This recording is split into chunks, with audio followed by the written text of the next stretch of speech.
Setelah postingan BEM UI naik, kemudian Ade Armando itu bikin beberapa tweet kan, yang dia bilang pandir, nyogok ya, kayak gitu-gitu. Oke, nanti tweetnya kita lihatkan di editannya. Ya, oke. Terus mendoxing pribadi Leon lah dan lain sebagainya macam. Emang di beberapa kasus kan waktu yang soal Papua periode sebelumnya juga emang sering begitu kan Ade Armando. Nah, terus kemudian teman. Kok Anda nggak hormat-hormatnya panggil Ade Armando aja? Jadi dari awal emang gak menaruh hormat sih. Mohon maaf ya Mas Ade Armando ya. Dia sendiri bilang Ade Armando. Oke, silakan. Oke, jadi setelah itu tweetnya di screenshot oleh teman terus dikirim ke grup kita, bilang salah satu sebagai upaya keterbiasaan akademik gitu, maksudnya membuat debat terbuka gitu, bukan secara manggil-memanggil kan kayak rektor U yang soal kritik Jokowi lip service. Kita mau membudayakan sebuah budaya akademik gitu, maksudnya debat terbuka. Kan apalagi di situ Ade Armando bilang bahwa tweetnya postingan atau konten di BEM UI itu materinya tidak dalam gitu lah. Nah, akhirnya setelah itu teman kirim screenshot, akhirnya kita bilang udah aja bikin debat terbuka untuk kita lebih korek lebih dalam apa sih maksud Ade Armando yang sebenarnya pandir itu gitu. Apa tandingan atau sebuah bentuk karya ilmiah dari Ade Armando sebagai dosen gitu. Kan harusnya karya ilmiah dibahas dalam karya ilmiah kembali gitu, bukan dengan tweet yang tendensinya menyindir terus kemudian menuduh bahkan fitnah begitu. Jadi sebelum debat dipertemukan oleh Kompas TV. Di Kompas TV ya. Oke, di situ pemanasan ya. Leg pertama kalau teman-teman bilang. Oh, leg pertama. Iya. Jadi Anda merasa menang atau kalah di leg pertama ini? Ya, saya nggak ada indikator menang atau kalah sih, tapi setelah saya kutip pernyataan tokoh gitu yang bilang kalau ketika orang kalah berdebat dia akan melakukan fitnah begitu. Dan saya lihat ketika Ade Armando selesai berdebat dia melakukan fitnah ke saya gitu dengan mengatakan saya mahasiswa DO gitu. Ya mungkin dari situ teman-teman bisa simpulkan lah dia menang atau kalah gitu. Bagian puasnya menurut saya gagasan dari teman-teman BOK politik pelajar bisa kesampaikan gitu. Soal sikap politik kami gitu, yang bilang bahwa Mas Ade waktu itu sepakat nggak Jokowi 3 periode, langsung dibilang tidak gitu. Iya, kita juga nggak sepakat Jokowi 3 periode, bahkan sampai Jokowi berakhir di periode ini juga kita nggak sepakat gitu. Jadi sepakatnya berakhir sebelum periode ini begitu. Oke, maksudnya sepakatnya tidak 2024? Iya, tidak 2024. Tahun berapa? Ya mungkin bisa secepatnya kali ya. Itu. Jadi itu pertama sikap politik kami tersampaikan lah dalam forum itu yang lumayan juga didengar gitu.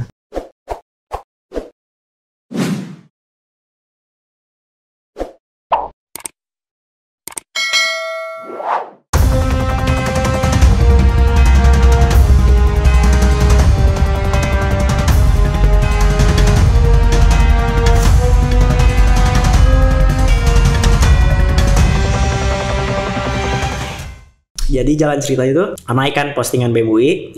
Setelah postingan BEM UI naik, kemudian Ade Armando itu bikin beberapa tweet kan, yang dia bilang pandir, nyogok ya, kayak gitu-gitu. Oke, nanti tweetnya kita lihatkan di editannya.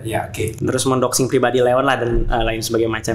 Emang di beberapa kasus kan waktu yang soal Papua periode sebelumnya juga emang sering begitu kan Ade Armando. Nah, terus kemudian teman. Kok Anda nggak hormat-hormatnya panggil Ade Armando aja? Jadi dari awal emang gak menaruh hormat sih.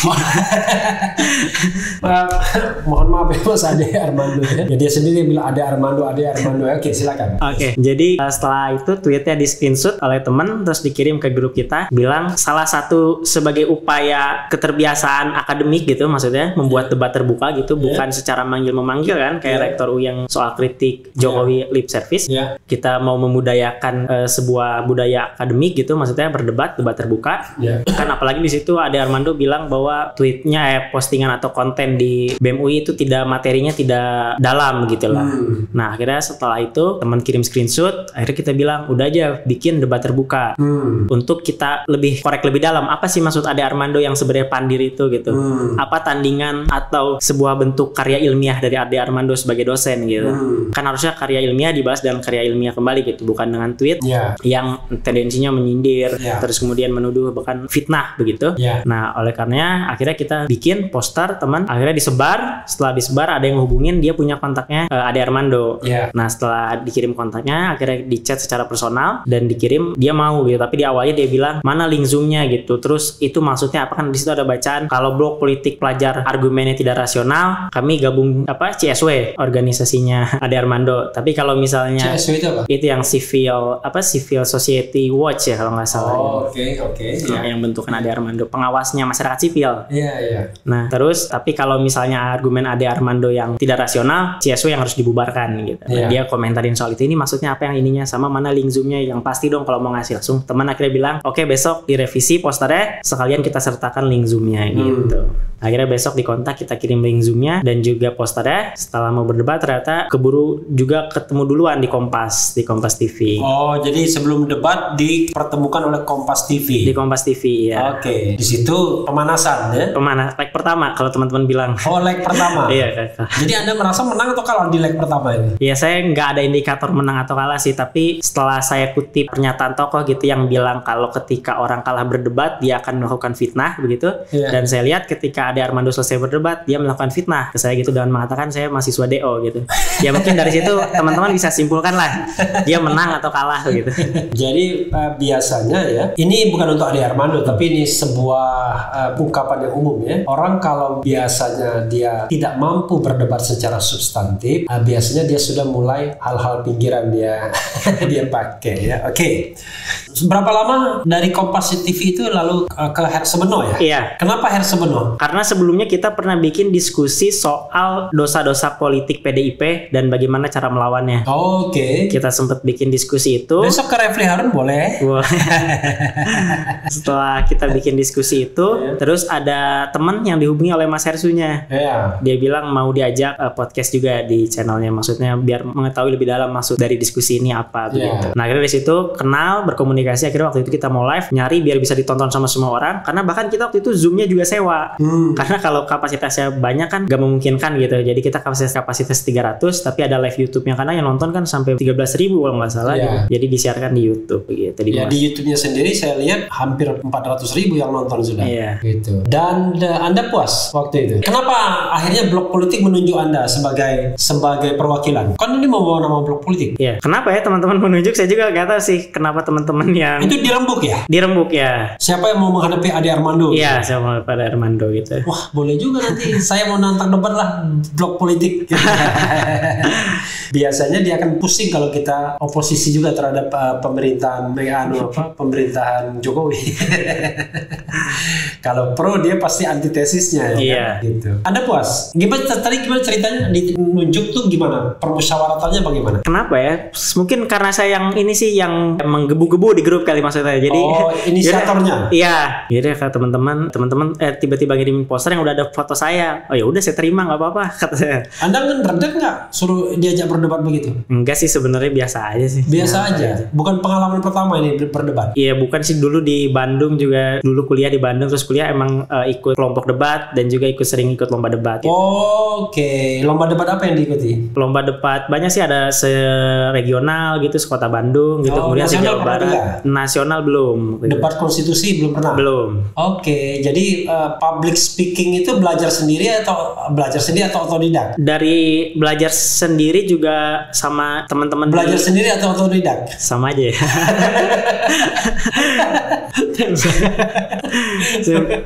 Oke. Belajar sendiri. Terus kebetulan dari SMP emang udah ikut kelompok debat di sekolah saya. Oke. Gitu. Tapi kenapa mau jadi konsultan? Kok ahli debat jadi konsultan? Masuk partai politik dong? Ya enggak, kalau masuk partai politik enggak sih. Enggak ya? Enggak. Kenapa orang selalu menghindari partai politik ya? Nah, makanya politik kita jadi politik yang dimasuki orang-orang yang tidak pandai berdebat. Karena sudah blok politik pelajar soalnya. Oh, sudah blok politik ya? Iya. It could be lebih besar daripada partai politik ya. Jadi Anda puas dengan debat kemarin? Sebenarnya ada puas, ada enggaknya juga sih. Oke, sekarang saya tanya, bagian yang puasnya apa? Bagian puasnya menurut saya gagasan dari teman-teman blok politik pelajar bisa kesampaikan gitu. Oke. Soal sikap politik kami gitu, yang bilang bahwa Mas Ade waktu itu sepakat nggak Jokowi 3 periode? Langsung dibilang tidak gitu. Iya, kita juga nggak sepakat Jokowi 3 periode. Bahkan sampai Jokowi berakhir di periode ini juga kita nggak sepakat gitu. Oh, jadi sepakatnya berakhir sebelum periode ini begitu. Oke, maksudnya sepakatnya tidak 2024? Iya, tidak 2024. Tahun berapa? Ya, mungkin bisa secepatnya kali ya. Itu. Jadi itu pertama sikap politik kami tersampaikan lah dalam forum itu yang lumayan juga didengar gitu. Jadi sikap politik blok politik itu adalah agar Presiden Jokowi mengundurkan diri gitu. Iya. Secepatnya Dalam tempo yang sesingkat-singkatnya. karena alasannya Banyak. Kalau alasannya, yang paling utama apa alasannya? kalau sekarang mungkin pandemi ya. Pandemi. Penanganan pandemi gitu, inkompetensinya dia gitu sebagai negarawan. Iya. Terus kemudian mulai dari isu sendiri pelajar soal kebebasan akademik. Terus mulai dari isu mahasiswa yang direpresi ketika demonstrasi, 5 orang meninggal di 2019 gitu, ratusan lainnya terluka. Terus juga soal korupsi yang secara terang-terangan dana bansos COVID. 16 RPI nggak disebut? Iya, juga sama, kita bersolidaritas waktu itu. Yang Soalnya biasanya mahasiswa begini agak alergi ya kan dengan kelompok-kelompok kanan biasanya ya. Padahal ini kan soal hak asasi manusia. Kan? Human right itu tidak mengenal kanan dan kiri. Semua manusia punya martabat. Yang kita lihat bukan kelompoknya tapi tetap haknya gitu. Hak dia sebagai warga negara, sebagai orang. Dan yang diambil itu adalah hak hidup, the right to life ya gitu. Termasuk 6 laskar FPI itu. Jadi dalam tempo yang sesingkat-singkatnya ya. Jakarta 2000 Jakarta ya, dalam tempo yang sesingkat-singkatnya Jakarta titik. Iya, ditunggu aja. 2021. Iya, ditunggu aja.